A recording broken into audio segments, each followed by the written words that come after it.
ఈ రోజుల్లో సొంతింటి నిర్మాణం అనేది కొంతమందికి కలగా మారినటువంటి నేపథ్యంలో అటువంటి వారి కోసం అద్భుతమైనటువంటి కట్టడాలతో అద్భుతమైనటువంటి భవనాలను నిర్మించి వారి కలను సాకారం చేస్తూనే ముప్పా గ్రూప్ ఆఫ్ కంపెనీస్ని స్థాపించి ప్రత్యక్షంగా పరోక్షంగా ఎంతో మందికి సహాయ సహకారాలను అందజేస్తూ సామాజిక బాధ్యతతో ఎంతో మందిని చదివిస్తూ ఎంతో మందికి ఉపాధి అవకాశాలు కల్పిస్తున్నారు.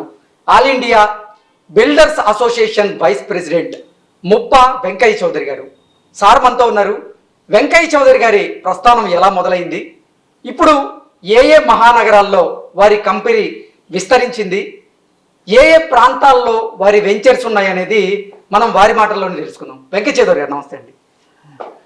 సార్, అసలు మీ ప్రస్థానం ఎలా మొదలైంది, మీకు Muppa group of company start చేయాలని ఎందుకు అనిపించింది అంటే ఏం చెప్తారు?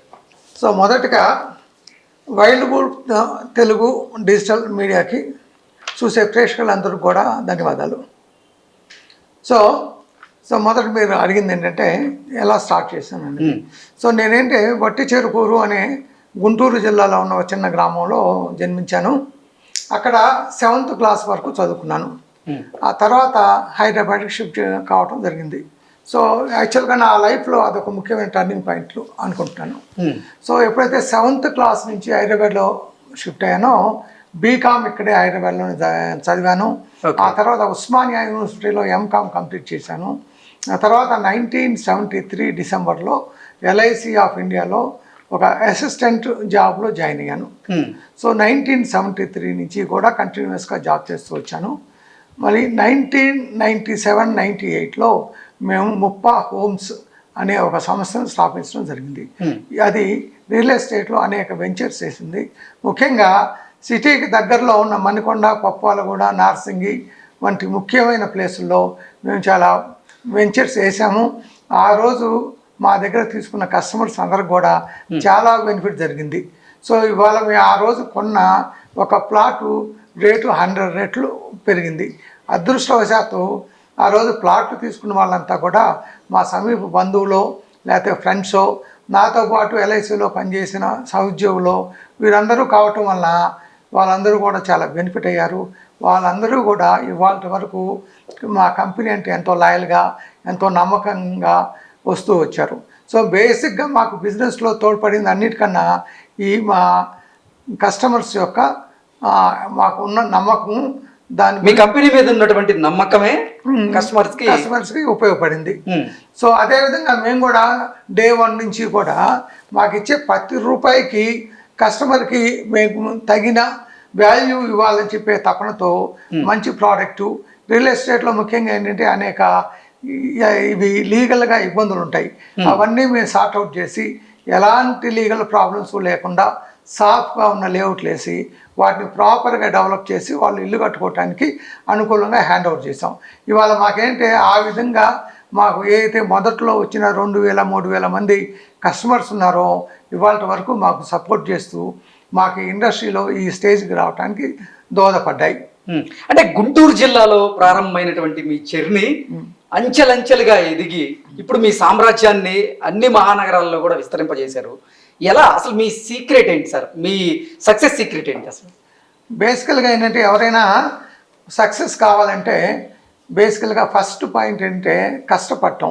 ఫస్ట్ కష్టపడకుండా ఏ పని కూడా సాధ్యం కాదు. సో మధ్య మధ్యలో అనేక ఒడిదుడుకులు వస్తాయి. అవన్నీ తట్టుకొని ధైర్యంగా నిలబడి కష్టపడి ఒక ధైర్యంతో ఒక మంచి ప్లానింగ్తో ముందుకెళ్ళాలి. సో అదేవిధంగా మేము కూడా అదే చేసాము. ఇకపోతే ఇంకోటి ఏంటంటే టైమింగ్. లక్కీగా కానీ అదృష్టవశాత్తు మేము మొదలుపెట్టిన సమయం చాలా అట్లాంటిది అనమాట. ఆ రోజు రియల్ ఎస్టేట్స్ ఎప్పుడైతే మేము స్టార్ట్ చేసామో చాలా మంచి టైము. అక్కడి నుంచి కూడా హైదరాబాద్లో కంటిన్యూస్ గ్రోత్ ఉంది. కాకపోతే మొదట్లో మాకేంటంటే కాలు నిలదొక్కోవటం చాలా కష్టమైంది. ఆ రోజు రియల్ ఎస్టేట్లో ఒక ప్లాట్ కొనాలంటే ఎవరు కూడా ముందుకు వచ్చేవాళ్ళు కాదు. ఎందుకనో రియల్ ఎస్టేట్ అనేది ఒక ఎవరికి కూడా ఇష్టం లేని ఒక ఇన్వెస్ట్మెంట్. అంటే రియల్ ఎస్టేట్ అంటే మోసాలు జరుగుతుంటాయి అంటూ కూడా కొంతమంది భావించి రెండోది ఏంటంటే అప్పుడున్న లిమిటెడ్ సోర్సెస్ ఎవరి దగ్గర కూడా పెద్ద 1 లక్ష రూపాయలు అంటే చాలా తక్కువ మంది దగ్గర ఉండేది. ఒక ప్లాట్ ఒక 2 lakhs పెట్టి కొనాలంటే దాన్ని మొబిలైజ్ చేయడానికి ఒక కస్టమర్కి ఆల్మోస్ట్ ఒక 2 to 6 months పట్టేది. ఆయన దగ్గర ఉన్న 50-60 వేలు మాకు కట్టి తర్వాత అప్పులు తీసుకొని లేకపోతే ఇంకొక రకరకాలుగా ఆయన మొబిలైజ్ చేసి ఆ 2 lakhs కట్టడానికి మాకు ఒక ఆల్మోస్ట్ ఒక 6 months 7 months టైం తీసుకునేవాళ్ళు. సో మేము కూడా అంటే ఓపికగా వాళ్ళు కాస్త వెనక ముందు ఇచ్చినా ఎప్పుడు ఇచ్చినా సరే అది తీసుకొని కంప్లీట్ చేసి వాళ్ళకి రిజిస్టర్ చేసాం. మా కంపెనీ చరిత్రలో ముఖ్యంగా ఏంటి ఇప్పటి వరకు కూడా ఏ ఒక్క కస్టమర్ కూడా ఒక క్యాన్సిలేషన్ కానీ నీకు ప్లాట్ ఇచ్చావు నువ్వు డబ్బులు లేట్గా కట్టావు నువ్వు వెనక్కి వెళ్ళిపోని అనటం జరగలేదు. సో మాకేంటే అదే మాకు మోరల్గా కానీ సో ఒక సపోర్ట్గా ఉంది. ఇవాళ మాకు ఉపయోగపడుతుంది. ఓకే సార్, అసలు ఇప్పుడు ఏ ఏ ప్రాంతాల్లో మీ వెంచర్స్ ఉన్నాయి? మీ వెంచర్స్ ఎంత నుంచి స్టార్ట్ అవుతున్నాయి? ఇప్పుడు మొదట్లో స్టార్టింగ్ నుంచి కనుక మొదలు పెడితే మేము ఫస్ట్ వెంచర్ మణికొండ, హైదరాబాద్ పక్కనే ఉన్న మణికొండతో స్టార్ట్ చేసాం. ఆ తర్వాత అక్కడి నుంచి పప్పాలగూడ పక్కనే ఉంది, అక్కడికి వెళ్ళాం. అక్కడి నుంచి నార్సింగి. ఈ విధంగా ఏంటంటే ఎంతసేపు కూడా సిటీకి బాగా దగ్గరగా ఉన్న ప్లేస్లు. సో ఇక్కడ ఏంటంటే అప్పట్లోనే ల్యాండ్ దొరకడం చాలా కష్టమయ్యేది. అయినా కూడా మేము ఎంతో కష్టపడి ఆ ల్యాండ్ ప్రొక్యూర్ చేసి దాన్ని ప్లాటింగ్ చేసి సో ముందు కస్టమర్కి ఇచ్చాం. దానివల్ల ఏమైంది, కస్టమర్కి ఇమీడియట్గా ఇల్లు కట్టుకోవటానికి కానీ డెవలప్మెంట్ కావటానికి ఈ ప్లేస్లు ఏవైతే నేను ఇప్పటిదాకా చెప్పానో ఇవాళ మోస్ట్ సార్ట్ ఆఫ్టెడ్ ప్లేసెస్. ఇవాళ మణికొండలో ఎవరికైనా ఒక ప్లాట్ ఉందంటే జూబ్లీ హిల్స్ అంటే కూడా ఇది చాలా ప్రైమ్ ఏరియా, చాలా ఇంట్రెస్టెడ్ ఏరియాగా ఉంది. మా పంచవటి కాలనీ మణికొండలో మాకు ఫస్ట్ కాలనీ. ఎవరైనా సరే మణికొండలో పంచవటి అంటే ఎవ్రీబడి నోస్. సో ఇదేంటో ఒక ప్రెస్టీజియస్ కాలనీ. సో మాకేందో ఇనిషియల్గా స్టార్ట్ చేసి మేము కష్టపడి బాగా డెవలప్ చేయటం వలన మాకు ఆ క్రెడిట్ వచ్చింది. అసలు రియల్ ఎస్టేట్ రంగం వైపు మీ అడుగులు ఎలా పడ్డాయి? అంటే మీ పెద్దవారు ఎవరైనా సలహాలు ఇచ్చారా? మీ పెద్దవారి దగ్గర నుంచి భూములు మీకు వచ్చి ఇప్పుడు రియల్ ఎస్టేట్ రంగంలో మీరు రాణించగలుగుతున్నారా, లేదంటే స్వతహాగా మీ ఆలోచనలతోనే ఈ రియల్ ఎస్టేట్ రంగంలో మీరు రాణించగలుగుతున్నారా అంటే ఏం చెప్తారు? మేము 1997-98లో బిజినెస్ స్టార్ట్ చేసాం. ఆ రోజుల్లో బిజినెస్ గురించి కానీ ఒక పలానా బిజినెస్ చేస్తే బాగుంటుందనే అవగాహన ఎవరికి ఉండేది కాదు. సో మేమేంటంటే ఫస్ట్ ఒక పౌల్ట్రీ స్టార్ట్ చేసాం. పౌల్ట్రీ కోసం కొంత ల్యాండ్స్ కొనటానికి తిరుగుతూ ఉన్నాం. ఆ ఉద్దేశంలో తిరుగుతూ ఉన్నప్పుడు మాకు రియల్ ఎస్టేట్ అయితే బాగుంటుంది, రియల్ ఎస్టేట్ చేద్దామని ఒక ఆలోచన వచ్చింది. సో మేమంతా మా ఫ్యామిలీ మెంబర్స్, మా బావగారు, మా బ్రదరు, మేము ముగ్గురు కూర్చొని ఆలోచించుకొని ఇదైతే చాలా బాగుంటుంది కానీ మనం చేయగలమా? ఎందుకంటే ఆ రోజుల్లో ఒక ప్లాట్ అమ్మటం అనేది చాలా కష్టమైన విషయం ఒకటి. రెండోది ఏంటంటే దానికి కావాల్సిన అప్పట్లో క్యాపిటల్ తక్కువైనా అది చాలా వాల్యుబుల్ క్యాపిటల్. కావాల్సిన పెట్టుబడి సమకూర్చుకోవడం కూడా చాలా తలకు మించిన భారం. అయినా సరే మేమంతా కూర్చొని అది కష్టం మీద కొంత మినిమం క్యాపిటల్తో అది స్టార్ట్ చేసి దాన్ని అంచెలంచెలుగా డెవలప్ చేసుకుంటూ వచ్చాం. ఇదేంటే పౌల్ట్రీని స్టార్ట్ చేసి పౌల్ట్రీలో నుంచి ల్యాండ్ కొందామని వచ్చి అక్కడి నుంచి రియల్ ఎస్టేట్ చేయడం జరిగింది. ఓకే, ఇప్పుడు మీ మెయిన్ వెంచర్స్ ఎక్కడ ఉన్నాయి సార్ సిటీలో? ఇవాళ సిటీలో ఉస్మాన్ నగర్లో ఒక ఇంద్రప్రస్థ అని ఒక 36 ఎకరాల ఒక independent villas gated community develop చేసాం. 300 విల్లాస్ ఉంటాయి అక్కడ. ఇవాళ హైదరాబాద్ అన్నిటిలోకి చాలా టాప్ క్వాలిటీ విల్లాస్ అది చాలా బాగా పేరుగాంచింది. ఇక్కడ ఆల్మోస్ట్ ఒక 250 మంది వచ్చి ఆక్యుపై చేశారు. ఆల్రెడీ హ్యాండ్ ఓవర్ చేశాము. హ్యాపీ కస్టమర్స్ 250 మంది ఉన్నారు. లక్కీగా ఏంటంటే కస్టమర్స్ కూడా చాలా మంచి వాళ్ళు వచ్చారు. కొంతమంది నార్త్ ఇండియన్స్, కొంతమంది సౌత్ ఇండియన్స్, ఆంధ్ర వాళ్ళు అందరూ ఉన్నారు. అందరూ అనేక కులాల వాళ్ళు అందరూ ఉన్నారు. కానీ అంతా ఎంతో కలుపుగోలుగా మంచి ఫ్రెండ్లీగా ఉంటున్నారు. బేసికల్గా ఏంటి గేటెడ్ కమ్యూనిటీలు ఏంటంటే ఇంత అందరూ కలిసి ఒక చోట ఉంటానా, ఒకే ప్లేస్లో ఉంటారు, ఈవినింగ్ అది కలుస్తూ ఉంటారు, అనేక పండగలు కానీ మిగతావన్నీ కూడా కలిసి చేసుకుంటారు. మీకు ఎలా తెలుస్తాయి సార్? అంటే మీరు ఏదైనా వెంచర్ తీసుకునే ముందు, అక్కడ కన్స్ట్రక్షన్ ప్రారంభించే ముందు కస్టమర్ నీడ్స్ ఏంటి, కస్టమర్ ఫుల్ఫిల్మెంట్స్ ఏంటి, అంటే వాళ్ళు ఏం కోరుకుంటున్నారు అనేది మీరు అసలు కస్టమర్స్తో మాట్లాడడం జరిగిందా? దాని ప్రకారంగానే మీ భవనాల నిర్మాణం జరిగే అవకాశం ఉంటుందా అంటే? సో ఇది కస్టమర్ నీడ్స్ అంటే ఎక్కడైనా మేము ఒక ప్రాజెక్ట్ స్టార్ట్ చేయదలుచుకున్నప్పుడు బేసికల్గా దానికి పోవడానికి తోవేంటి, సిటీ నుంచి ఎంత దగ్గరగా ఉంది, ఎవరైనా వచ్చి అక్కడ ఇల్లు కట్టుకుంటే ఆఫీస్కి ఎంత తొందరగా ఇల్లు కర్రు, అది ఫస్ట్ పాయింట్. ఆ తర్వాత రెండోది అతి ముఖ్యమైనది ఏంటంటే దాని కాస్ట్ ఎంత, కస్టమర్ ఎఫర్ట్ చేయగలరా? మనం ఎంతో మంచిది ఇచ్చి వాల్యూ రేట్ ఎక్కువ పెట్టాం అనుకోండి, చాలా తక్కువ మంది ఎఫర్ట్ చేయగలరు, మనం అమ్ముకోవడం చాలా కష్టం అవుతుంది. అందుకని బేసికల్గా అంటే ఎఫోర్డబిలిటీ. మూడోది ఏంటంటే మేము అతి తక్కువ మార్జిన్తో కస్టమర్కి వాళ్ళు ఇచ్చే ప్రతి రూపాయికి వాల్యూ వచ్చేటట్లుగా దాన్ని డెవలప్ చేసి దాని మీద శ్రద్ధ పెట్టి దాన్ని ఒక క్వాలిటీ కూడా వాళ్ళు మేమైతే ఎలా అయితే మా ఇల్లు మేము కట్టుకొని మేము ఉంటున్నామో కస్టమర్కి కూడా అదే మా ఇల్లు అనుకొని మేము జాగ్రత్తగా కట్టి వాళ్ళకి హ్యాండ్ ఓవర్ చేస్తాం. ఓకే, ఇప్పుడు మీరు చెప్పారు ఇంద్రప్రస్థలో కనీసం 300 విల్లాలు ఉన్నటువంటి నేపథ్యంలో 3 కోట్ల దగ్గర నుంచి 30 కోట్ల వరకు కూడా విల్లా మీ ఇంద్రప్రస్థలో ఉన్నట్లు ఉంది కదా సార్? యాక్చువల్లీ మేము ఇంద్రప్రస్థ స్టార్ట్ చేసిన కొత్తలో 1,25,00,000 ఒక విల్లా స్టార్ట్ చేసాం. తర్వాత అది 1.5 అయింది, 175 అయింది, 2 అయింది, 2.5 అయింది, 3 అయింది. ఆల్మోస్ట్ 4 కోట్లలో మా సేల్స్ అన్నీ కూడా కంప్లీట్ అయిపోయినాయి. సో కానీ ఇవాళ వచ్చేసి ఒక్కొక్కటి 6 కోట్ల నుంచి 7 కోట్ల దాకా ఉంది ఇవాళ. సో మ్యాక్సిమం 7 కోట్లు 8 కోట్లు అక్కడ విల్లా ఖరీదు. ఎటువంటి ఎమ్యూనిటీస్ ఉన్నాయి సార్ అక్కడ? అక్కడ ఆల్మోస్ట్ కావాల్సిన ఎమ్యూనిటీస్ అన్నీ ఉంది. ఒక 40,000 స్క్వేర్ ఫీట్ పెద్ద క్లబ్ హౌస్ ఉంది. ఆ క్లబ్ హౌస్లో మంచి జిమ్ము, అన్ని రకాల స్పోర్ట్స్ కూడా, బ్యాడ్మింటన్ దగ్గర నుంచి, ఫుట్బాల్ దగ్గర నుంచి, వాలీబాల్ దగ్గర నుంచి అన్ని రకాల ఫెసిలిటీస్ ఉంటాయి. పిల్లలు ఆడుకోవటానికి ఏదైతే కావాలో ఈవినింగ్ వాకింగ్ ట్రాక్ల దగ్గర నుంచి, స్కూల్ నుంచి వచ్చిన తర్వాత అన్ని సైక్లింగ్ ట్రాక్ దగ్గర నుంచి అన్నీ ఉంటాయి. అదేవిధంగా క్లబ్ హౌస్లో పైన కొన్ని రూములు పెట్టాం. ఎవరైనా గెస్ట్లు కనుక వస్తే వాళ్ళు మళ్ళీ ఇంట్లో అకామిడేట్ చేయలేరు కాబట్టి పైన ఏదైతే క్లబ్ హౌస్ ఉందో దాంట్లో అకామిడేట్ చేసుకోవచ్చు. అదొక మంచి ఫెసిలిటీ. ఇదే విధంగా చాలా విల్లా ప్రాజెక్ట్లో ప్రాబ్లం ఏంటంటే గెస్ట్ ఎవరైనా కారుతో ఇంట్లోకి వస్తే ఇంటి ముందు కనుక కారు పెడితే రోడ్డు బ్లాక్ అయిపోయింది.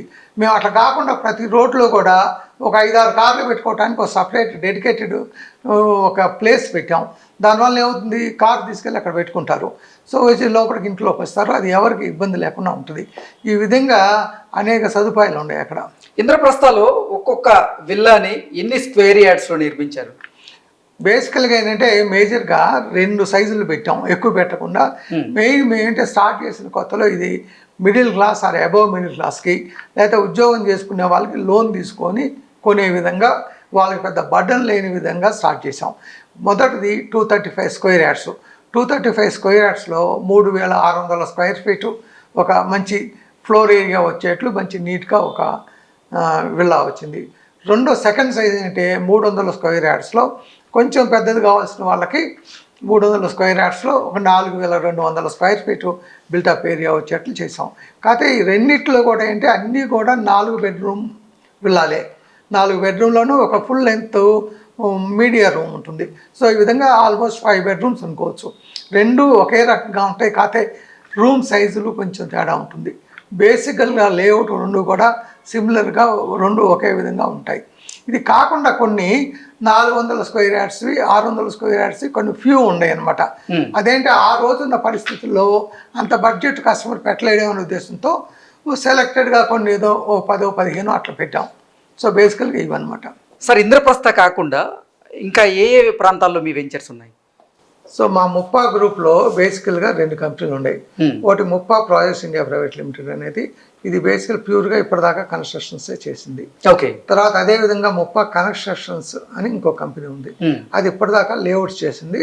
ఇప్పుడే కొత్తగా విల్లాస్లోకి అపార్ట్మెంట్స్లోకి వెళ్తుంది. సో ఈ 2 కూడా మా పిల్లలిద్దరూ చూసుకుంటున్నారు. సో ఇకపోతే ముప్పా కన్స్ట్రక్షన్స్ కంపెనీ కింద షాద్ నగర్ కొత్తూరు దగ్గర ఒక మంచి ఒక 36 ఎకరాలు 40 ఎకరాల్లో ఒక మంచి లేఅవుట్ చేసాము. లేఅవుట్ చాలా బాగా డెవలప్ చేసాము, అంతా కంప్లీట్ చేసి సేల్ చేసి వాళ్ళు హ్యాండ్ ఓవర్ చేసాం. అదేవిధంగా ఆ దగ్గరలో కొత్తూరు దగ్గరలో ఇంకొక కొత్తది స్టార్ట్ చేస్తున్నాం, అది కూడా ఒక 35 ఏకర్స్లో ఉంటుంది. బేసికల్గా మా స్పెషాలిటీ ఏంటంటే మొదటి నుంచి విల్లాస్ ఏదైతే లేఅవుట్లు డెవలప్మెంట్ చేస్తామో, సో మాకున్న ఎక్స్పీరియన్స్ వలన ఆ క్వాలిటీ కానీ, రోడ్ ఫార్మేషన్ కానీ, లేకపోతే మిగతా ఫెసిలిటీస్ కూడా అంతా చాలా బెస్ట్గా ఇస్తాం. ఇప్పుడు మొదట్లో మేము వేసిన ఏదైతే లేఅవుట్లు ఉన్నాయో ఇవాళ 25 years తర్వాత కూడా రోడ్లు కానీ ఏదైతే మేము ఫెసిలిటీస్ ఇచ్చామో ఇప్పటిదాకా చెక్కు జరగకుండా బ్రహ్మాండంగా ఉన్నాయి. అదేవిధంగా మా ప్రతి వెంచర్లో ఇప్పుడు కట్టే వెంచర్లో కూడా అదేవిధంగా ఉంటాయి. సో అవి 2 కూడా ముప్పా కన్స్ట్రక్షన్ అనే కంపెనీ కింద ఉన్నాయి. ఇకపోతే ముప్పా కన్స్ట్రక్షన్స్ ఇప్పుడు వెలమల అని చెప్పి కొత్తగా ఒక ప్లేస్ ఉంది, ఓకే. ఓఆర్ఆర్కి అతి సమీపంలో ఉంటుంది. ఇక్కడ నుంచి అక్కడ చేరడానికి 30 minutes పడుతుంది. ఓకే. సో అక్కడ ఏంటంటే అక్కడ కూడా 20 acresలో ఒక విల్లా ప్రాజెక్ట్ స్టార్ట్ చేస్తున్నాం. ఎందుకంటే ఇప్పుడు ఈ సిటీకి దగ్గరలో ఉండే విల్లాస్ చాలా కాస్ట్ ఎక్కువైపోయినాయి. 15 కోట్లు 20 కోట్ల నుంచి మినిమం 7-8 కోట్లు తక్కువ లేవు. చాలా మంది ఈ 15 కోట్లు 20 కోట్లు ఎఫర్ట్ చేయలేరు. సో కొంత అబోవ్ మిడిల్ క్లాస్ వాళ్ళకి కానీ లోన్ తీసుకొని కట్టుకునే వాళ్ళకి కానీ ఒక 5-6 కోట్ల బడ్జెట్లో అయితే మాకు సేల్స్ ఈజీగా ఉంటుంది. రెండోది కస్టమర్ కూడా కంఫర్ట్గా ఉంటుంది. సో అందుకోసం ఈ వెలమల అనే ప్లేస్ చూస్ చేసుకున్నాం. అక్కడ ఒక 20 ఎకరాల్లో ఆల్మోస్ట్ ఒక 170 నుంచి 200 విల్లాస్ ప్లాన్ చేస్తున్నాం. ఒక 3-4 వచ్చే 3 నుంచి 6 నెలల లోపు ఈ ప్రాజెక్ట్ స్టార్ట్ అవుతుంది. అదేవిధంగా అక్కడే మరో చిన్న అపార్ట్మెంట్ ప్రాజెక్ట్ కూడా స్టార్ట్ చేస్తున్నాం. అక్కడ కూడా అది కూడా ఏంటంటే బాగా మిడిల్ క్లాస్ వాళ్ళని దృష్టిలో పెట్టుకొని తక్కువ రేట్లో ఒక 5,500 రూపాయలు పర్ స్క్వేర్ యార్డ్ ఇస్తాయి. ఇవాళ ఏమవుతుందంటే మన నార్సింగ్ కానీ కొల్లూరు కానీ ఇట్లాంటి చోట ఒక అపార్ట్మెంట్ కొనాలన్నా సరే ఒక 3 bedroom అపార్ట్మెంటు రిజిస్ట్రేషన్తో కలిపి 2 కోట్ల పైన అవుతుంది. 2 కోట్లు కూడా రావట్లా. 2-2.5 కోట్లు ఒక 3 bedroom అపార్ట్మెంట్కి ఎంతమంది ఎఫర్ట్ చేయగలరు? సో అందుకని అంటే చాలామంది కస్టమర్స్ ఆగిపోతున్నారు. ఏదైతే పెద్ద కస్టమర్స్ పెద్ద జీతం ఉన్నారో వాళ్ళు వెళ్ళిపోతున్నారు. ఈ చిన్న వాళ్ళకి ఏంటంటే వాళ్ళని దృష్టిలో పెట్టుకొని ఇక్కడ మేబీ అరౌండ్ 1 కోటి రూపాయల లోపు 3 bedroom అపార్ట్మెంటు, ఓకే, ఒక 70-80 లక్షల్లో ఒక 2 bedroom అపార్ట్మెంట్ ఈ విధంగా ప్లాన్ చేస్తున్నాం. వారికి ఎటువంటి ఎమ్యూనిటీస్ ఇస్తున్నారు మరి అపార్ట్మెంట్స్ లో? ఇవన్నీ కూడా gated community apartments. So gated community apartment లో అన్ని రకాల ఎమ్యూనిటీస్ ఉంటాయి. ప్రాపర్ జిమ్ ఉంటుంది, మంచి వాకింగ్ ట్రాక్ ఉంటుంది, వాళ్ళకి కావాల్సిన అన్ని సదుపాయాలు, క్లబ్ హౌస్ ఉంటుంది, ఏదైనా పార్టీ ఏరియా ఉంటుంది. ఆ విధంగా ఏంటంటే వాళ్ళకి గెస్ట్ రూమ్లు కూడా ఉంటాయి గెస్ట్కి. సో ఏదైతే మేము విల్లాస్లో ఇచ్చిన అన్నీ కూడా ఈ వీటిలో కూడా ఇవ్వగలం. సో ఆ విధంగా ఇస్తాం అన్నమాట. సార్, రియల్ ఎస్టేట్ రంగంలో నానాటికి కాంపిటీషన్ అనేది పెరుగుతూ ఉంది.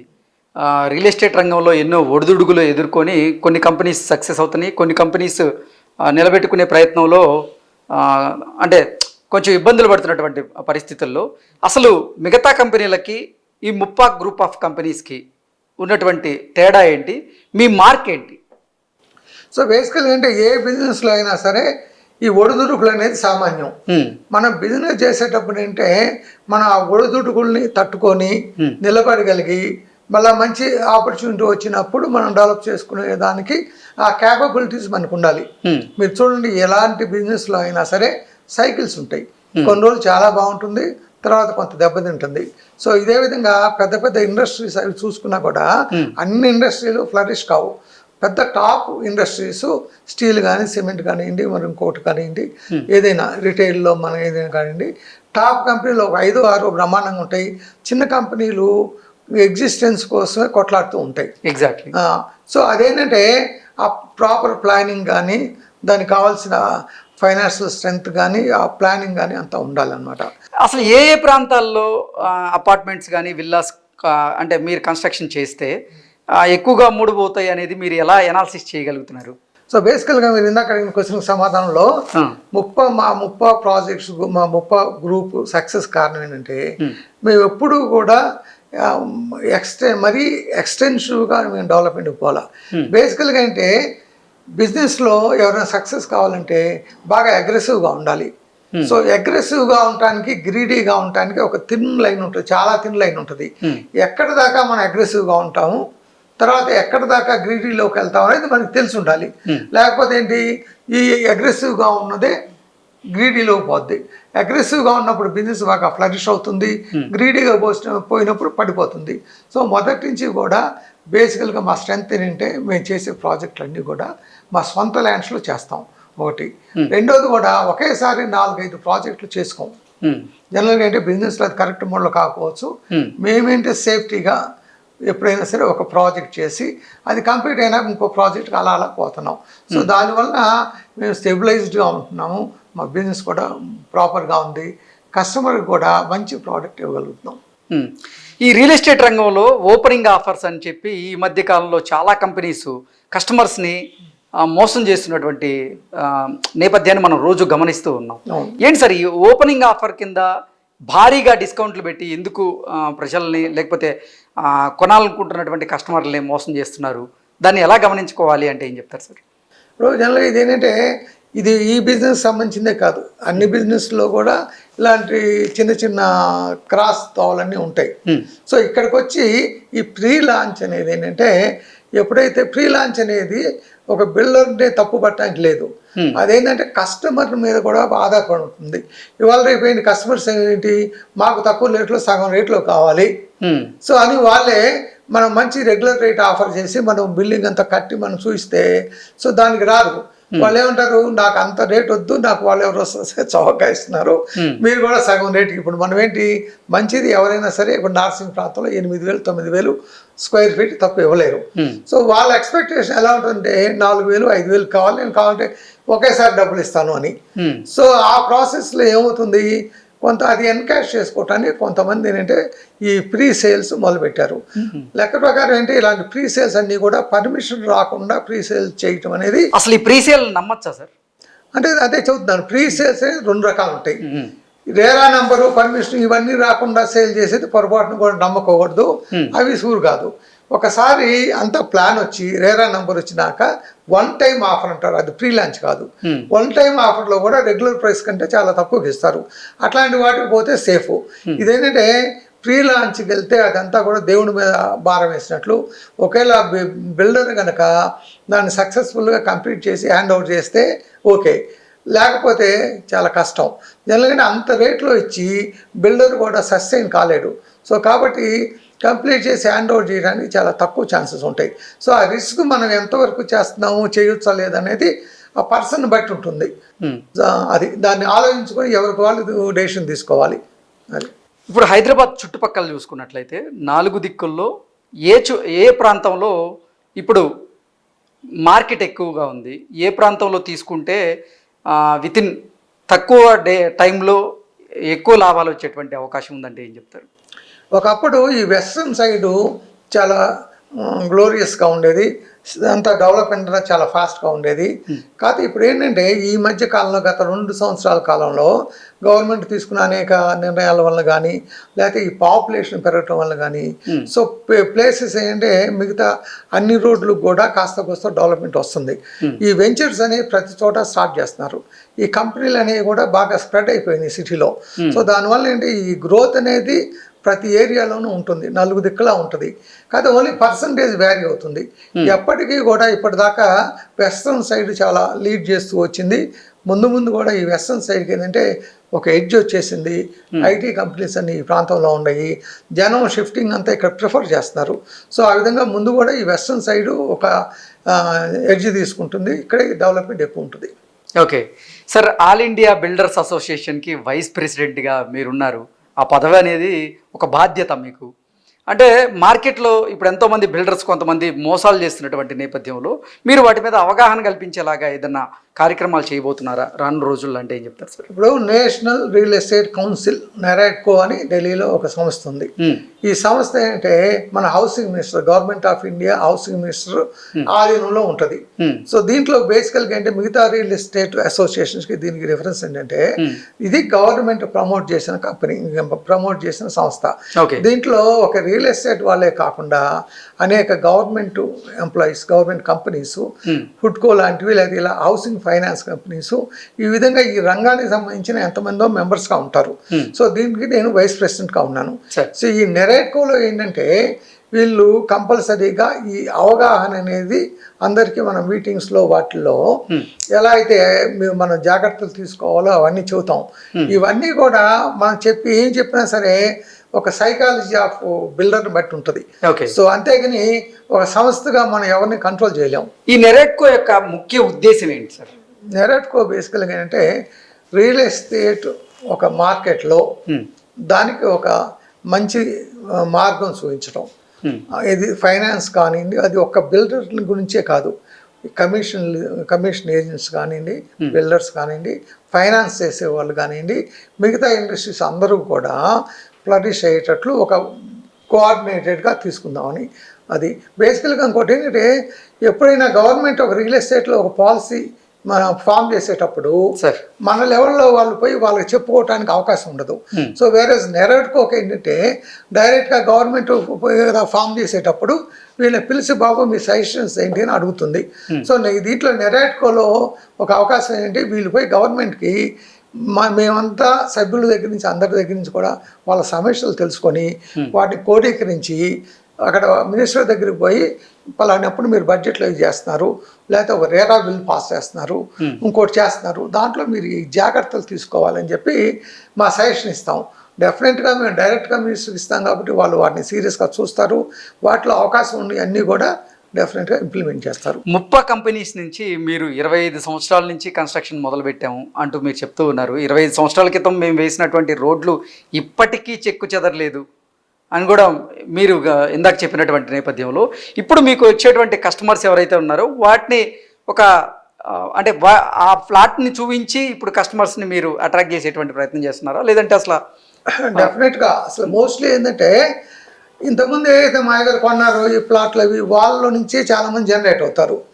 కొత్తగా వచ్చే వాళ్ళు కూడా మేము చెబుతాం పలానా చోట మేము వెంచర్ వేసాము, వాటి క్వాలిటీ ఇలా ఉందని మేము చెప్పక్కర్లా, ఆల్మోస్ట్ వాళ్ళకే తెలుస్తుంది ఈ ఏరియాలో ఏ వెంచర్లు ఉన్నాయి ఎలా ఉన్నాయి అనేది వాళ్ళు తెలుసుకొని వస్తారు. సో డెఫినెట్గా ఆ ఉపయోగం ఉంటుంది.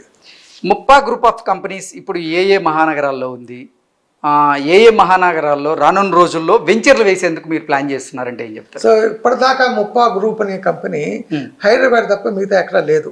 ఓకే, అంటే విజయవాడలో కూడా మీరు ఏదో స్టార్ట్ చేయబోతున్నారు? విజయవాడలో ఏంటంటే కొంత ల్యాండ్ ఇన్వెస్ట్మెంట్లు చేశాం కానీ ప్రాజెక్టులు చేయలే.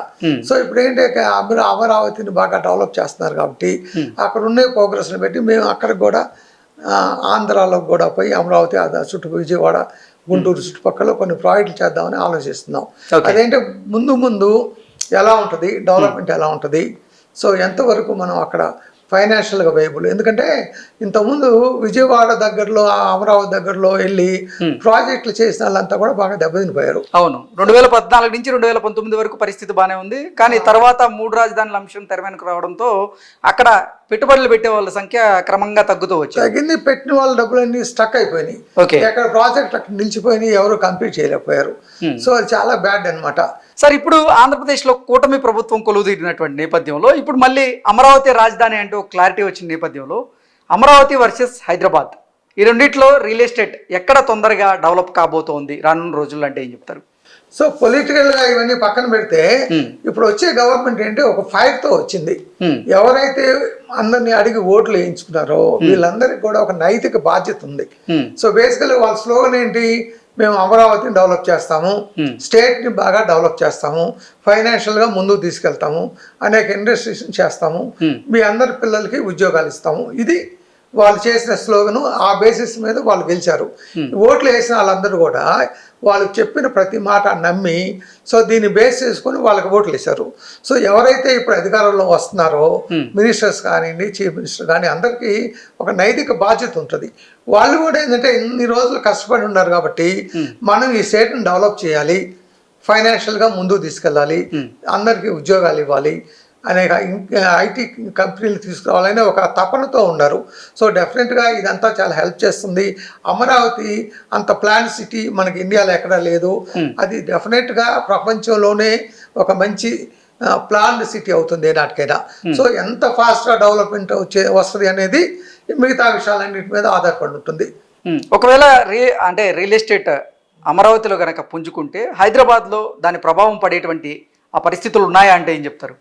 ఇప్పుడు ఈ రియల్ ఎస్టేట్ అనేది ఇప్పుడు ఆల్రెడీ మనకి ఒక హైదరాబాదే కాదు, బెంగళూరులో రియల్ ఎస్టేట్ ఉంది, మెడ్రాస్లో ఉంది, ఢిల్లీలో ఉంది, బాంబేలో, ఇన్ని సిటీస్లో ఉంది.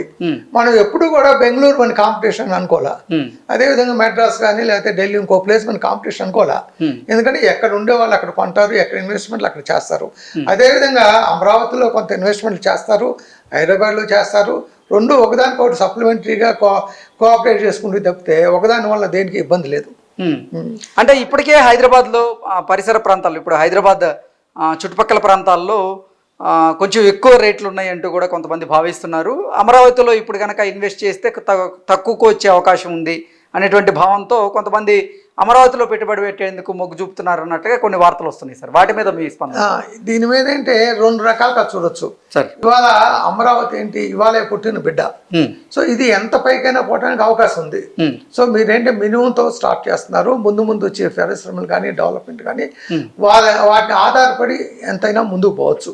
కాదే టైం ల్యాగ్ ఎంత ఉంటుంది అనేది ఒకటి. రెండోది హైదరాబాద్ కనుక వస్తే ఆల్రెడీ డెవలప్ అయింది. ఇక్కడ కోటి పైగా ఒక జనాలు ఇక్కడ వచ్చి ఉంటున్నారు.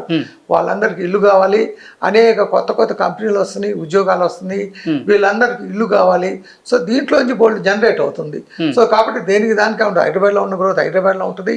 కొత్తగా స్టార్ట్ అయితే దీంట్లో అమరావతిలో కూడా చాలా మంచి భవిష్యత్తు ఉంటుంది. హైదరాబాద్లో నలుదిక్కుల మీరు వెంచర్లు వేసేందుకు ప్లాన్ చేస్తున్నారా? ఇప్పుడు హైదరాబాద్లో ఏ దిక్కులో ఎక్కువగా మార్కెట్ వాల్యూ ఉంది అంటే ఏం చెప్తారు సార్? ఇప్పుడు బేసికల్గా మేము మొదటి నుంచి కూడా ఈ వెస్ట్రన్ సైడ్ సిటీకి దగ్గరలో ఈ ప్రాంతాల్లోనే కాన్సన్ట్రేట్ చేసాం. ముందు కూడా ఏంటంటే మాకున్న ల్యాండ్ బ్యాంక్ ఎక్కడే ఉంది కాబట్టి మేము మరో చోట పోయి అక్కడ వెంచర్లు డెవలప్ చేయడం జరగదు. ఓకే, సో మేము ఎంతసేపటికి ఇక్కడే కాన్సన్ట్రేట్ అవుతాం. అదే వెంచర్స్ మాత్రం అన్ని రోడ్లలోనూ వేస్తాం. అటు బెంగళూరు హైవేలో కానీ, శ్రీశైలం హైవే కానీ, బాంబే హైవే కానీ, ఇట్లా ఈ విధంగా అన్ని చోట్ల వేస్తాం. బిజినెస్ చేసే వాళ్ళకి ఏది ఒక దాని మీద మమకారం కానీ ఫేవరిజం ఉండదు. సో జనానికి కూడా ఏంటంటే మెయిన్ అప్రోచ్ రోడ్డు కావాలి. ఇవాళ ప్లాట్లు కొనేటప్పుడు ఏ హైవేకైనా దగ్గరలో ఉండి కారు ఒక హాఫ్ అన్ అవర్ 1 అవర్ లోపు పోయేటట్లుంటే కొనడానికి సిద్ధంగా ఉంటారు. సో ఆ విధంగా చూసి అవైలబిలిటీ ఆఫ్ ల్యాండ్స్ కూడా చాలా ఇంపార్టెంట్. సో మంచి రేట్లు బాగుండి డిమాండ్ ఉన్న చోట్ల ఆ రేట్లు మనం పెట్టలేకపోవచ్చు, కస్టమర్ కూడా కొనలేకపోవచ్చు. కొంచెం మిడిల్ క్లాస్ వాళ్ళు, అబవ్ మిడిల్ క్లాస్ వాళ్ళు కొంచెం మిగతా రోడ్లలో కొంచెం రేట్ తక్కువ ఉన్న చోట కొంటారు. సో ఆ విధంగా అంటే ఎక్కడికక్కడ డెవలప్ అవుతూ ఉంటుంది. ఓకే, మీరు చెప్పినట్లుగా బెంగళూరు హైవే, బొంబాయి హైవే, అలాగే శ్రీశైలం హైవే, వీటితో పాటుగా విజయవాడ హైవేలోనే ఎక్కువగా మార్కెట్ వాల్యూ ఉన్నట్లుగా ఈ మధ్య కాలంలో కొన్ని వార్తలు వస్తూ ఉన్నాయి. అక్కడ సడన్గా పెరగడానికి కారణం ఏంటి? ఇప్పుడు మొదట్లో సిటీ మొత్తంలోకి హైదరాబాద్లో రియల్ ఎస్టేట్ అంటే ఓన్లీ విజయవాడ హైవేనే ఉండేది. అప్పట్లో మిగతా ఎక్కడా కూడా బిజినెస్ అయ్యేది కాదు. ఓకే, సో మేము ఆ పౌల్ట్రీలన్నీ కూడా విజయవాడ రోడ్లోనే పెట్టుకున్నాము. రియల్ ఎస్టేట్ అనేది అక్కడే జరిగింది. ఓకే, కాకపోతే అక్కడ ఎంత బిజినెస్ జరిగిందంటే ఉన్న ల్యాండ్ అంతా కూడా ప్లాట్లు చేసి అమ్మేశారు. సో తర్వాత కొంత టైం పోయిన తర్వాత ఎవరైనా పోయి ప్లాట్లు చేద్దామంటే ల్యాండ్ అంతా అయిపోయింది. ఓకే, ప్లాట్ కొనే వాళ్ళకి కూడా ఆల్రెడీ అక్కడ ఒక ప్లాట్ ఉంటుంది. సో కొత్తగా కొనలేరు. సో అందువల్ల మిగతా ప్లేస్లోకి వచ్చింది. అది ఇప్పుడు ఏంటంటే చాలా గ్యాప్ తర్వాత ఇప్పుడు విజయవాడ రోడ్డు కూడా బాగా పుంజుకుంది. అక్కడ కూడా మంచి లేఅవుట్లు వస్తున్నాయి. డెఫినెట్గా అది కూడా డెవలప్ అవుతుంది. ఎందుకంటే బేసికల్గా అవుటర్ రింగ్ రోడ్ వచ్చిన తర్వాత ఇప్పుడు బెంగళూరు హైవే కానివ్వండి, విజయవాడ హైవే కానివ్వండి, ఇంకోటి కానివ్వండి, పోవటం చాలా ఈజీ. కార్ ఎక్కడ కావాలంటే అక్కడ దించుకోవచ్చు. సో కాబట్టి మీకు ఎక్కడ కంఫర్టబుల్గా ఉండి అక్కడ ఉంటే అక్కడ వెళ్ళిపోతారు. సో డెఫినెట్గా విజయవాడ హైవే కూడా మంచి గ్రోత్ ఉంది. పైగా ఏంటి, ఇన్ని రోజుల నుంచి స్తబ్దతగా ఉండి డెవలప్ కాలేదు కాబట్టి ఇప్పుడు ఒకేసారి పెరగడానికి కూడా అవకాశం ఉంది. అది రెండోది గవర్నమెంట్ కూడా అంటే ఆ రోడ్లో కొన్ని ప్రాజెక్టులు తీసుకొద్దామని ఆలోచిస్తుంది. దానివల్ల కూడా కొంత గ్రోత్ వస్తుంది. ఓకే, కోకాపేట వర్సెస్ కొల్లూరు, ఈ రెండు ప్రాంతాల్లో ఎక్కడ ఇన్వెస్ట్ చేస్తే బాగుంటుంది అని మీ ఆప్షన్? ఇప్పుడు కోకాపేటలో ఆల్మోస్ట్ ఇన్వెస్ట్మెంట్ చేయడానికి చాలా అన్నీ కూడా సోల్డ్ అవుట్ ల్యాండ్స్ వరకు. కాబట్టి మీరు ప్లాట్గా కొనడానికి చాలా ఇంపాసిబుల్. అదే విల్లాస్ కానీ అపార్ట్మెంట్స్ కానీ కొనవచ్చు. కాకపోతే బడ్జెట్ చాలా ఇంపార్టెంట్. అందరూ కొనలేరు. నార్సింగ్ కానీ కోకాపేటలో కానీ కొనాలంటే ఇవాళ ఒక విల్లా కొనాలంటే ఆల్మోస్ట్ ఒక 20 కోట్ల దగ్గరలో పెట్టాలి. 20 కోట్లు ఎంతమంది పెట్టగలరు? సో అదే ఒక అపార్ట్మెంట్ కావాలంటే 3 కోట్లు పెట్టాలి. అదే పెద్ద అపార్ట్మెంట్ అయితే 10 కోట్ల అపార్ట్మెంట్స్ కూడా ఉన్నాయి. సో ఆ రేంజ్లో పోయే వాళ్ళకి ఆ ఏరియా బెస్ట్. వాళ్ళు ఏంటంటే డబ్బులు ఉన్నాయి, కొనగలరు కాబట్టి దూరం రారు. అది సిటీకి దగ్గరలో ఉంటుంది. సో కాబట్టి వాళ్ళకి అది బెటరు. ఇకపోతే కొల్లూరు కానీ ఆ పరిసర ప్రాంతాల్లో ఏంటంటే మీకు కొంత రేట్ తక్కువలో వస్తుంది. ఏదైతే మిడిల్ క్లాస్ కానీ అబోవ్ మిడిల్ క్లాస్ వాళ్ళు ఉంటారో, ఎవరి బడ్జెట్ అయితే తక్కువ వాళ్ళు ఆ ప్లేసెస్లోకి వస్తారు. ఇది ఎవరి చాయిస్ వాళ్ళది. కాబట్టి కాకపోతే రెండింటికి కూడా డిమాండ్ ఉంటుంది. Okay, so Mokila and Kollur, Kokapet, ఈ 3 ప్రాంతాల్లో ఎలా ఉంది సార్ ఇప్పుడు ప్రస్తుతం మార్కెట్? మొకిల, కొల్లూరు, కోకాపేట. సో కోకాపేటలో నేను చెప్పాను కదా చాలా రేట్లు ఎక్కువగా ఉంటాయి. అక్కడ ఓన్లీ హై ఎండ్ కస్టమర్సే వెళ్తారు. మొకిల ఈ చుట్టుపక్కల ప్రాంతంలో కొంత లో ఎండ్ కస్టమర్స్, ఎవరైతే ఎఫోర్డబిలిటీ లేదో వెళ్తారు. కాకపోతే కొంత టైం పోయిన తర్వాత ఏమవుతుందంటే అవి కూడా డెవలప్ అవుతాయి, ఆన్ పార్ విత్ వస్తాయి. ఇవాళ కాకపోతే ఒక 5 సంవత్సరాలకో 10 సంవత్సరాలకో మోకెలు కానీ లేకపోతే కొల్లూరు కానీ ఆన్ పార్ విత్ కోకాపేట అవుతుంది. ఎందుకంటే అక్కడ డెవలప్మెంట్ వస్తుంది, రోడ్లు వస్తాయి. సిటీలో ఏంటంటే జనానికి వాళ్ళ ఆఫీస్ ఎక్కడుంది అదే ఎక్కడుందే వాళ్ళకి అదే ఇంపార్టెంట్. సో రేపు కొన్ని ఆఫీసులు అక్కడ మోకిల దగ్గరలో లేకపోతే కొల్లూరు దగ్గరలో వచ్చినాయి అనుకోండి, వాళ్ళు కోకాపేట రావాల్సిన అవసరం లేదు. ఇవాళ అన్నీ కూడా హైటెక్ సిటీ ఇక్కడ ఉన్నాయి కాబట్టి వాళ్ళు దీన్ని ప్రిఫర్ చేస్తున్నారు. రేపు కొన్ని ప్రాజెక్టులు అక్కడ కూడా వచ్చినప్పుడు ఆటోమేటిక్గా అది కూడా ఒక ప్రైమరీ అవుతుంది. సరే, ఇక మీ పర్సనల్ విషయానికి వస్తే, మీరు ఎల్ఐసిలో జాబ్ చేస్తున్నప్పుడు రాష్ట్రపతి చేతుల మీదుగా మీరు కొన్ని అవార్డ్స్ అందుకున్నట్లుగా మాకు తెలుస్తుంది. ఏ అవార్డ్స్ వచ్చినాయి సార్ ఇప్పటి వరకు మీకు, మీరు చేసిన సేవలకి? నేను రాష్ట్రపతి దగ్గర నుంచి తీసుకోలేదు. గత దివంగత చీఫ్ మినిస్టర్ ఎన్టీ రామారావు గారి చేతి మీదుగా నేను 2-3 అవార్డులు తీసుకున్నాను. ఒకటి ఏంటంటే బెస్ట్ ఫోటోగ్రాఫర్గా ఒకటి తీసుకున్నా. ఓకే, ఫోటోగ్రఫీ అంటే ఇంట్రెస్టా సార్? సో అప్పట్లో ఏంటంటే కెమెరా వేసుకొని తిరిగేవాడిని, అట్లా బెస్ట్ ఫోటోగ్రాఫర్ వచ్చింది. అదేవిధంగా అదే టైంలో ఒక బెస్ట్ పెయింటర్గా కూడా తీసుకున్నా. ఓకే, ఫోటోగ్రఫీ మీద పెయింటింగ్ మీద ఇంట్రెస్ట్ ఉన్న మీరు అసలు బిజినెస్ వైపు ఎలా వచ్చారు? అంటే మొదటి నుంచి ఏంటంటే మేము ఒక రైతు కుటుంబం నుంచి వచ్చాం. అదే మా ఒట్టి చెరుకూరు కానీ గుంటూరు జిల్లాలో నేను కాదు, ఎవరిని చూసుకున్నా సరే అక్కడ ఉన్న పెట్టుబడులతో ఒక ఇండస్ట్రీలు పెట్టడం కానీ అది కానీ చాలా కష్టమైంది. జనరల్గా ఏంటి, ఎవరికైనా ఇవాళ కూడా ఒక రైతు పిల్లలకి ఏమైనా ఉంటుంది, మా పిల్లలకి బాగా సంపాదించి ఇవ్వాలి, వాళ్ళే బాగా చదివించాలి, నాకు కొంత సంపాదన కావాలి అనేది ఒక తపన ఉంటుంది. సో ఆ తపనతో ఏం చేయొచ్చు అని ఈ విధంగా రకరకాలుగా ఆలోచించేటప్పుడు సో రియల్ ఎస్టేట్ మాకు తగిలింది. అదే ఇంకొక ఆపర్చునిటీ ఏంటంటే, అదే నేను వట్టిచెరుకుల్లోనో గుంటూరులోనో ఉంటే అది పాసిబిలిటీ కాదు, అక్కడ ఏం చేయడానికి అవకాశం లేదు. ఎంత కష్టపడ్డా సరే పోయి పొలంలో మనం వ్యవసాయం చేసుకోవాలి, కాకపోతే ఇంకాస్త మనకి దిగుమతులు వస్తాయి తప్పితే డబ్బులు పెద్దగా రావు. సో వేరే హైదరాబాద్ వచ్చినాక ఆపర్చునిటీస్ ఓపెన్ అయిపోయినాయి. జనరల్గా ఏంటంటే సిటీ ఎంత పెద్దగా ఉంటే మనకు ఆపర్చునిటీలు కూడా అదే విధంగా ఉంటాయి. ఇదే నేను బాంబే పోతే ఇంకా పెద్దగా ఉండేవాడినేమో, ఢిల్లీలో పోతే ఇంకో రకంగా ఉండేవాళ్ళు. ఏంటి సార్, అంటే రియల్ ఎస్టేట్ రంగం ఇంకా బలంగా ఉంది అక్కడ? అంటే జనరల్గా ఏంటంటే మార్కెట్ అనేది ఈ మన ఫైనాన్షియల్ క్యాపబిలిటీస్ని బట్టి ఉంటుంది. ఇవాళ 25 కోట్లు పెట్టి హైదరాబాద్లో ఒక విల్లా కొనే వాళ్ళు చాలా తక్కువ మంది ఉన్నారు. సో అదే బాంబేలో మినిమం 25,000 కోట్లు ఉంటుంది, 50 కోట్లు 75 కోట్లు ఉంటుంది. ఎందుకని అక్కడ ఉన్న బిజినెస్ మెన్ కానీ వాళ్ళ ఫైనాన్షియల్ స్టేటస్ అట్లాంటిది అనమాట. అదే ఢిల్లీలో కూడా అంతే. సో ఎప్పుడైతే మన ప్లేస్ పెద్దదైద్దో, అదే అమెరికాలో ఉన్నారనుకోండి ఇంకా పెద్దగా ఉంటుంది. సో ఆ ప్లేస్ని బట్టి ఆ ఇన్కమ్ లెవెల్స్ కూడా మారుతూ ఉంటాయి. సో మేము అక్కడి నుంచి షిఫ్ట్ అయ్యి విలేజ్ నుంచి ఇక్కడ హైదరాబాద్కి వచ్చాం కాబట్టి ఇక్కడ ఉన్న పరిస్థితులను బట్టి చేస్తూ వచ్చాం. ఇంకోటి ఏంటంటే ముఖ్యంగా అందరూ గుర్తుపెట్టుకోవాల్సింది అంటే, బిజినెస్లో మనం సక్సెస్ కావాలంటే బేసికల్గా ఫస్ట్ పాయింట్ కష్టపడటం. ఎగ్జాక్ట్. రెండో అతి ముఖ్యమైన విషయము కస్టమర్కి నమ్మకంగా ఉంటాం. కస్టమర్ మనకి చూసాడా లేదా అది మనకు అనవసరం. కస్టమర్కి మనం చాలా లాయల్గా ఉండాలి, వాటికి కావాల్సింది ఇవ్వాలి. అంతేగాని కస్టమర్ గమనించలేదు పర్వాలేదు అని చెప్పి మనం ఎప్పుడు కూడా వాడిని మోసం చేయటం కానీ లేకపోతే ఎన్కాష్ చేసుకోవడం కూడా చేయకూడదు. అంటే మోసం అని అన్ను ఒక్కోసారి ఏంటి బిజినెస్లో కొంత ఎన్కాష్ చేసుకుంటాం అవతల వాళ్ళు కాకుండా ఉంటే. అట్లా కాకుండా మనం ఎప్పుడైతే లాయల్గా ఉంటాం కస్టమర్కి, వాడు కూడా మన మీద లాయల్గా ఉంటుంది, బిజినెస్ మనకి పెరిగే అవకాశం ఉంటుంది. సో అది మీరు రియల్ ఎస్టేట్ రంగంలో రాణిస్తూ ఉన్నారు, బిజీ స్కెడ్యూల్స్ ఉంటాయి, ఫోటోగ్రఫీ అనేది హాబీ అన్నారు. ఇప్పుడు కూడా ఫోటోగ్రఫీ ఇంట్రెస్ట్ అంటే హాబీలు ప్రస్తుతానికి అయితే లేవు నిజంగా చెప్పాలంటే. ఇప్పుడు ఈ రియల్ ఎస్టేట్లో వచ్చిన తర్వాత మొత్తం కాన్సన్ట్రేషన్ అంతా దీని మీద ఉంది. ఇక్కడ ఏంటంటే ముఖ్యంగా మేము ల్యాండ్లో డీల్ చేస్తున్నాం. ల్యాండ్ అనేది చాలా డిఫికల్ట్ సబ్జెక్టు. ల్యాండ్ కొన్నప్పుడు అనేక ఇబ్బందులు ఉంటాయి, లీగల్గా మనం చూసుకోవాలి. లీగల్గా అన్ని చూసుకున్నా కూడా ఇవాళ అనేక కేసులు పడుతున్నాయి. ఇవన్నీ కూడా మనం ల్యాండ్ కొనే ముందు ఏ అంశాలను పరిగణలోకి తీసుకుంటారు, ఏ అంశాలను పరిశీలిస్తారు మీరు?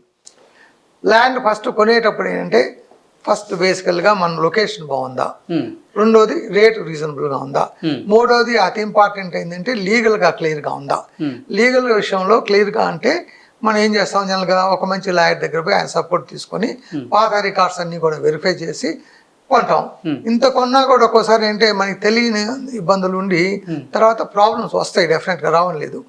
అందుకని రియల్ ఎస్టేట్ అందరూ చేయలేరు, కొంతమంది చేస్తారు. సో మేము ఈ విషయంలో కొంత నైపుణ్యాన్ని సంపాదించాం కాబట్టి నిలదొక్కోగలిగాం. సో ఆ ప్రాబ్లమ్స్ వచ్చినప్పుడు మనం భయపడకుండా నిలబడి సాల్వ్ చేసుకోవాలి. అవసరమైతే మన కొన్న డబ్బుల కంటే ఇంకొంత ఎక్కువ పెట్టినా సరే ఏదో విధంగా సాల్వ్ చేసుకోవాలన్నమాట. అది సాల్వ్ చేసుకోవాలంటే పోయి వాటితో కొట్లాడాలని కాదు. లేదు లేదు. సో అనేక రకాలు ఉంటాయి. మీరు కోర్టుకు పోవచ్చు, కొట్లాడచ్చు. ఒక్కోసారి కోర్టుకు పోతే టైం పడుతుంది. అందుకని కొంత డబ్బులు ఇచ్చేసి వాడికి అవసరం లేకపోయినా సరే వాడిని పిలిచి బతులాడి కొంత డబ్బులు ఇచ్చేసి వాటితో డాక్యుమెంట్ చేసేసుకో ప్రాపర్ సామరస్యంగా పరిష్కరించుకుంటున్నారు అట్లా. అప్పుడు ఇష్యూస్ ఏమి ఉండవు అనమాట. Okay sir, Muppa group of కంపెనీస్లో ఇప్పుడు ఎంతమందికి మీరు ఉపాధి కల్పించారు? ఎంతమంది మీ కంపెనీల్లో పనిచేస్తూ ఉన్నారు? అంటే 30 ప్రాజెక్ట్స్ 30 కన్స్ట్రక్షన్స్ వాటిలో ఎంప్లాయీస్ డైరెక్ట్గా వచ్చేసి 250 నుంచి 300 మంది ఉంటారు. ఈ 300 మంది కూడా రోల్స్ మీద ఉండాలి, రెగ్యులర్ శాలరీ మీద ఉండేవాళ్ళు. వీళ్ళు కాకుండా లేబర్ కానీ ఇండైరెక్ట్గా ప్రత్యక్షంగా పరోక్షంగా లేబర్ వచ్చి సైట్లో పనిచేసి వెళ్ళిపోయేవాళ్ళు, వాళ్ళు ఒక 2000 మంది ఉంటారు. ఇది కాకుండా మేము కొనే ఏదైతే స్టీల్ కానీ సిమెంట్ కానీ ఇవన్నీ ఉంటాయి కదా, వాటిలో పనిచేసే వాళ్ళు చాలా ఎక్కువ మంది ఉంటారు అని మీకు తెలుసు కదా. సో ఇదే కాకుండా దీంట్లో చాలా మంది అడ్వాంటేజ్ కూడా ఉంటుంది. ఇప్పుడు నేను ఒక బిజినెస్ చేసినప్పుడు నేను ఎంత లాభపడతానో నా దగ్గర కొంత కస్టమర్ కూడా అంతే లాభపడతారు. ఇవాళ మొదట్లో నా దగ్గర ఒక ప్లాట్ కొన్నాయన 2 లక్షలకు కొంటే ఇవాళ 2.5 కోట్లు ఉంది. సో నాకు దాని మీద వచ్చింది ఎంత, ఆ ప్రాజెక్ట్ మొత్తం మీద నాకు వచ్చింది ఆ రోజుల్లో 10 లక్షలు. ఓకే.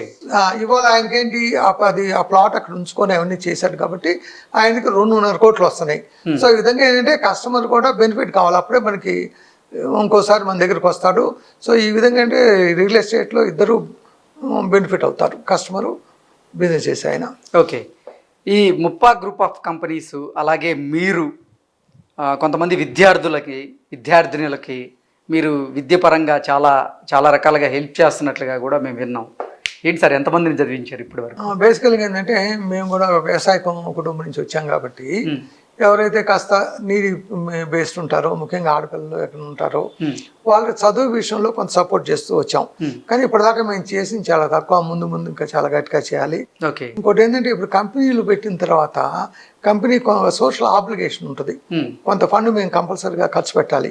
సో వాటి కింద ఏంటంటే మేమైతే ప్రాజెక్టులు చేస్తున్నామో ఆ దగ్గరలో ఉన్న విలేజెస్లో వాళ్ళకి భోజనాలు పెట్టాం. స్కూల్లో పిల్లలు మధ్యాహ్న భోజనాలు అవి మేము ఉచితంగా మధ్యాహ్నం భోజనాలు ఏర్పాటు చేస్తాం కార్పొరేట్ సోషల్ రెస్పాన్సిబిలిటీ కింద. అదేవిధంగా ఆ ఊరికి దగ్గరలో ఉన్న చిన్న చిన్న ఫెసిలిటీస్ అనేది మా లెవెల్లో మేము చేస్తాం. ఓకే. దాంతోపాటుగా అసలు పర్సనల్గా మీరు కూడా మీ చుట్టుపక్కల విలేజెస్లో కూడా చాలామంది విద్యార్థులకి విద్యపరంగా అలాగే వివాహ పరంగా కూడా ఆర్థికంగా వాళ్ళకి సహాయ సహకారాలు అందించినట్లుగా కూడా నాకు తెలుస్తుంది. అదన్నీ చాలా చిన్నవండి, చాలా పెద్ద చెప్పుకోదగే కాదు, ఇంకా ముందు చేద్దామని ఉంది. ఓకే సార్, అసలు Muppa group of companies aim ఏంటి, గోల్ ఏంటి అంటే ఏం చెప్తారు? సో ఏదైనా ఒక బేసికల్గా బిజినెస్ కంపెనీ యొక్క గోల్ ఏంటంటే గ్రో కావటం. సో ప్రాఫిట్ అనేది బేసిక్ నీడ్ అనమాట కంపెనీకి. కాదు ఏంటంటే ఓన్లీ ప్రాఫిట్ కాకూడదు. సో బేసికల్గా కస్టమర్కి ఉపయోగపడుతూ మనం బెనిఫిట్ తీసుకోవాలి. అసలు సొంత ఇంటి నిర్మాణం అనేది ఈ మధ్యకాలంలో ప్రతి ఒక్కరికి ఒక కళగా వస్తుంది. ఆ కళ కోసం వాళ్ళు ఏంటంటే ఆ కళను సాకారం చేసుకునే కోసం రూపాయి కూడగట్టుకొని మరి వారు ఇల్లు కొనుక్కునేందుకు లేదా అపార్ట్మెంట్లు కొనుక్కునేందుకు విల్లాలు కొనుక్కునేందుకు ప్రయత్నం చేస్తూ ఉంటారు. సో వాళ్ళ కళల్ని మీ కంపెనీ ద్వారా అలాగే మీలాంటి ఎన్నో కంపెనీలు సాకారం చేస్తూ ఉన్నాయి. సో అసలు రానున్న రోజుల్లో అసలు కస్టమర్కి ఎటువంటి గ్యారంటీతో మీరు ఫ్లాట్లు ఇవ్వబోతున్నారు? ఇప్పుడు బేసికల్గా ఏంటంటే నేను ఇందా చెప్పాను కదా, value for the money. Customer ఇచ్చే ₹10 కూడా నేను ఎవరి దగ్గర కన్నా పోయి నేను కొంటే నేను ఎక్స్పెక్ట్ చేస్తాను, అది నేను ముందే కస్టమర్కి ఆయన అడక్క ముందే నేను ప్రొవైడ్ చేయాలి. సో ఏదైతే నా రూపాయి ఎంత జాగ్రత్తగా చూసుకుంటానో వాళ్ళు ఇచ్చే 10 మంది ఇచ్చే ₹10 ఇంకా ఎక్కువ జాగ్రత్తగా చూసుకోవాలి. నా రూపాయిని పోగొట్టుకుని ఎవరు పట్టించుకోరు. అదే కస్టమర్ డబ్బు తీసుకెళ్ళి ఎక్కడో పెట్టి అది నష్టపోయానుకో అది చాలా ఇబ్బందిగా ఉంటుంది. సో అది రాకుండా జాగ్రత్తగా కస్టమర్ని మనం సేఫ్ గార్డ్ చేసుకోవాలి. మీరు కేవలం రియల్ ఎస్టేట్ రంగంలోనే కాకుండా సినిమా నిర్మాణ రంగంలో కూడా ఉన్నట్లు తెలిసింది సార్. ఏ సినిమాలు నిర్మించారు ఇప్పటి వరకు? సినిమా రంగంలో మా పెద్ద అబ్బాయి ఉన్నాడు. ఓకే. ఒకటి ఆల్రెడీ ఒక సినిమా 4-5 సంవత్సరాల క్రితం రిలీజ్ చేశాడు. ఇప్పుడు కొత్తగా ప్రొడక్షన్లో ఇంకో సినిమా ఉంది. కళ్యాణ్ రామ్ గారు హీరోగా మీ ప్రొడక్షన్లో ఒక సినిమా స్టార్ట్ కాబోతుంది అన్నారు. ఆల్రెడీ స్టార్ట్ అయింది. కళ్యాణ్ రామ్ గారు, విజయశాంతి ప్లస్ శ్రీకాంత్ షూటింగ్ నడుస్తూ ఉంది. అది మేబీ ఒక 6 నెలల్లో రిలీజ్ కూడా అవుతుంది. ఓకే. భవిష్యత్తులో ఏంటి సార్, ఎన్ని సినిమాలు తీసే అవకాశం ఉంది? సినిమాల మీద మాకు మొదటి నుంచి కూడా ఎలాంటి మంచి అభిప్రాయం లేదండి. ఓకే. మా లెక్క ప్రకారం అంటే అసలు సినిమాలు తీయకూడదు, మా లాంటి వాళ్ళు బిజినెస్ లో ఉండాలి. So it is not a so అందరికి సూట్ అయ్యే బిజినెస్ కాదు. ఓకే. కాదు ఇక్కడ ఏంటంటే ఏదో ఆబ్లిగేషన్ మీద కానివ్వండి, కొంచెం బోజ్తో కానివ్వండి, ఏదో 1-2 సినిమాలు తీసాం కానీ ఆ ఇండస్ట్రీలో పర్మనెంట్గా పోదాం, అక్కడ ఏదో పెద్ద ఎరగదిద్దాం అనేది లేదు. Okay. Okay sir, thank you so much. Nice అండి, థ్యాంక్స్.